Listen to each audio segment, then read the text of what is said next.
Hello नमस्कार श्री स्वामी समर्थ। स्वागत आहे तुम्हा सगळ्यांचं माझ्या YouTube चॅनलवरती। आजचा दिवस तुम्हा सर्वांना खूप छान सुखाचा आणि आनंदाचा जाऊ देत हीच मी स्वामींच्या चरणी प्रार्थना करते आणि आजच्या व्हिडिओला सुरुवात करते। पण त्या अगोदर तुम्ही माझ्या चॅनलवरती जर नवीन असाल तर चॅनलला सबस्क्राइब नक्की करा।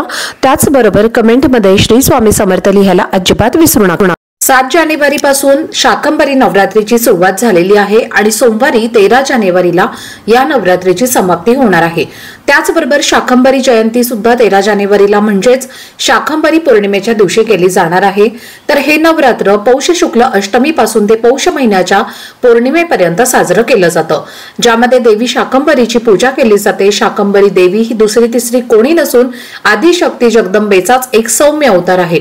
त्यांना शाकंभरी असं नाव पडलं आहे कारण त्यांनी भाजीपाला देऊन जगाला दुष्काळ आणि उपासमारीपासून मुक्त केलं होतं। मातेच्या उपासनेने जीवनामध्ये समृद्धी, आरोग्य आणि ऐश्वर्य प्राप्ती होते।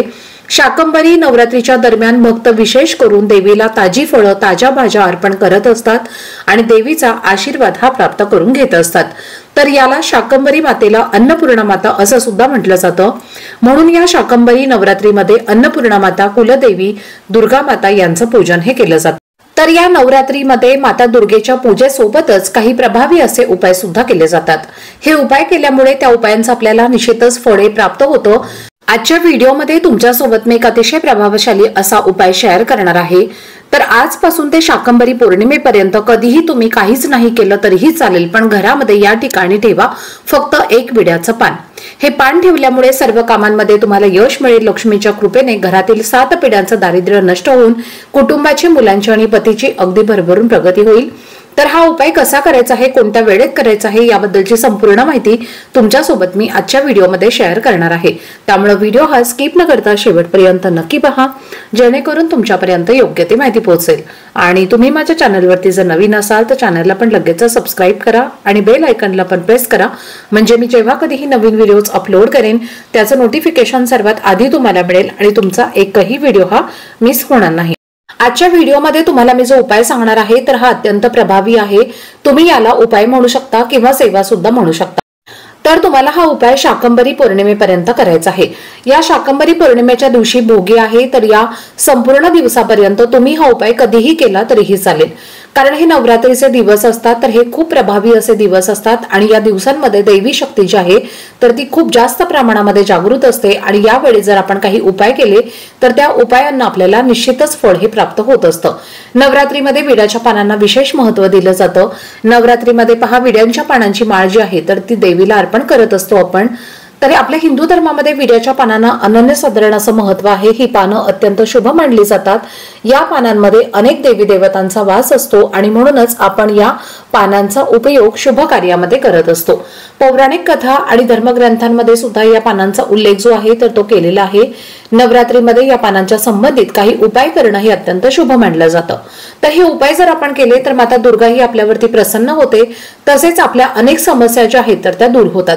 जर तुम्हाला कोणत्याही कामामध्ये यश मिळत नसेल, बऱ्याच वेळेला आपलं एखादं महत्त्वाचं काम असतं, ते काम पूर्ण होण्यासाठी आपण अगदी 100% प्रयत्न करत असतो, पण कधी कधी आपण कितीही प्रयत्न केले, कितीही कष्ट केले तरीही त्या कामामध्ये आपल्याला यश मिळत नाही।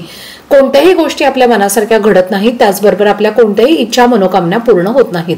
आणि म्हणूनच तुम्ही शाकंभरी पौर्णिमेपर्यंत तुम्हाला हा एक उपाय करायचा आहे। तर तुम्हाला यासाठी काय करायचं आहे, 2 विड्याची पानं घ्यायची आहेत। चांगली देठ असलेली 2 विड्याची पानं तुम्हाला घ्यायची आहेत। त्या पानावरती तुम्हाला थोडंसं केसर ठेवायचं आहे। त्यानंतर हे पान तुम्हाला तुमच्या देवघरामध्ये कुलदेवी समोर ठेवायचं आहे आणि यानंतर तुम्हाला कुलदेवीच्या मंत्राचा 108 वेळेला जप करायचा आहे। जर तुमची कुलदेवी तुम्हाला माहिती नसेल, तर तुमच्या कुलदेवीचा मंत्र तुम्हाला येत नसेल, तर तुम्हाला काय करायचं आहे, 108 वेळेला नवार्ण मंत्राचा जप करायचा आहे। ओम ऐं ह्रीं क्लीं चामुंडाय विचे हा नवार्ण मंत्र आहे। तर या मंत्राचा तुम्हाला 108 वेळेला जप करायचा आहे आणि हे पान तुमच्या देवघरासमोर कुलदेवीच्या टाकासमोर ठेवायचं आहे। यानंतर तुम्हाला दोन्ही हात जोडून आपल्याला प्रत्येक कामामध्ये यश मिळण्यासाठी, आपली इच्छा एखादी भरपूर दिवसांपासून अपूर्ण असेल तर ती पूर्ण होण्यासाठी तुम्हाला मनोभावे कुलदेवीला, दुर्गा देवीला, शाकंभरी मातेला मनोभावे प्रार्थना करायची आहे। संपूर्ण दिवसभर हे पान तुम्हाला तुमच्या देवघरामध्ये ठेवायचं आहे आणि सायंकाळच्या वेळेस तुम्ही ते पान आणि ते केसर खाल्लं तरीही चालेल। जर तुम्हाला खायचं नसेल तर ते उचलून तुम्हाला घ्यायचं आहे, एखाद्या वाहत्या पाण्यामध्ये तुम्हाला ते विसर्जित करायचं आहे। तुमच्या घराजवळ एखादं देवीचं मंदिर असेल तर तिथे जाऊन तुम्हाला ते ठेवून यायचं आहे। त्यामुळे काय होतं की घरामध्ये शांतीचं वातावरण निर्माण होतं, आपल्याला प्रत्येक कामामध्ये यश मिळतं, तसेच नकारात्मक ऊर्जेपासून आपला बचाव होतो। कोणत्याही वाईट गोष्टी ज्या आहेत तर त्या आपल्या घरापासून दूर राहतात। आणि त्याचबरोबर जर तुम्हाला सतत आर्थिक संकट येत असेल, आलेला पैसा हा तुमच्याकडे टिकत नसेल, सतत पैशांच्या अडचणी तुम्हाला येत असतील, आयुष्यामध्ये भरपूर संकट येत असतील, तर तुम्हाला काय करायचं आहे, नवरात्रीच्या दिवसापर्यंत म्हणजे शाकंभरी पौर्णिमेपर्यंत तुम्हाला एक उपाय करायचा आहे। तर यासाठी तुम्हाला काय करायचं आहे, विड्याची पानं घ्यायची आहे, 2 विड्याची पानं घ्या। त्या 2 पानांवरती तुम्हाला एक गुलाबाचं फूल ठेवायचं आहे, म्हणजे जोडपान तुम्हाला घ्यायचं आहे। आणि ते विड्याचं पान जे आहे तर त्या एकावरती तुम्हाला विड्याचं गुलाबाचं फूल हे ठेवायचं आहे आणि हे तुम्हाला कुलदेवीला अर्पण करायचं आहे। किंवा तुमच्या घराजवळ एखादं माता दुर्गेचं मंदिर असेल तर तिथे जाऊन तुम्हाला अर्पण करून यायचं आहे। जर तुम्ही हे पान आणि फूल घरातच कुलदेवीला अर्पण केलं तरीही चालेल। दुसऱ्या दिवशी तुम्हाला पाण्यामध्ये, वाहत्या पाण्यामध्ये विसर्जित करायचं आहे। जर मंदिरामध्ये तुम्ही अर्पण केलं तरीही चालेल, तर ते तुम्हाला विसर्जित करण्याची गरज नाही। असं केल्यामुळे सुख समृद्धी प्राप्त होते, धनाशी संबंधित सर्व समस्यांपासून आपल्याला मुक्ती मिळते, आयुष्यामध्ये संकट जे आहे तर ते दूर होतात आणि माता दुर्गेची कृपा दृष्टी ही आपल्यावरती कायम राहते। तर असा हा एक उपाय सुद्धा तुम्ही करू शकता। त्याचबरोबर या शाकंभरी पौर्णिमेच्या दिवशी म्हणजेच 13 जानेवारीला भोगी आहे, तर या दिवशी तुम्हाला एक विड्याचं पान घ्यायचं आहे। विड्याच्या पानाच्या वरच्या बाजूला आणि देठाला थोडंसं मोहरीचं तेल लावायचं आहे आणि यानंतर हे पान आपल्या देवघरामध्ये ठेवून माता दुर्गेचं नामस्मरण करायचं आहे।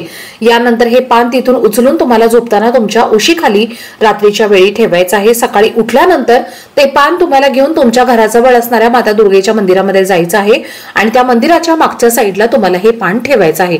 असं केल्यामुळे यश, संपत्ती मिळते आणि समृद्धीमध्ये वाढ होते। तर तुमच्या घराजवळ माता दुर्गेचं मंदिर नसेल तर इतर कोणत्याही देवीच्या मंदिरामध्ये जाऊन तुम्हाला मंदिराच्या पाठीमागे हे पान ठेवून यायचं आहे। तर अशा पद्धतीने तुम्हाला विड्याच्या पानांचा हा जो उपाय आहे सांगितलेला तर तो करायचा आहे। हा उपाय तुम्ही शाकंभरी पौर्णिमेपर्यंत जेव्हा तुम्हाला वेळ मिळेल, जेव्हा तुम्हाला शक्य होईल तेव्हा तुम्ही हा उपाय कधीही करू शकता।